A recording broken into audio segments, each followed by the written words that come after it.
Comes back out. Kulak with a shot from the left side that goes wide to the mark. Playfair overskated the puck. Chartier got a piece of it, couldn't clear it. Keyser kept it in. Now Chartier gets attacked, leaves it off, and now we're dropping the gloves behind the action. Playfair going to go at it with Orban.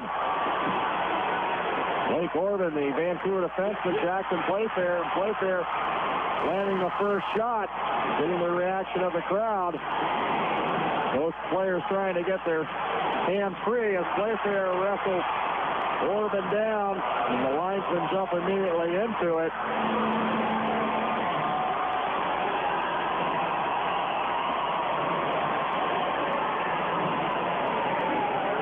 So they will each get 5 minutes for fighting. Our first penalty of this second period.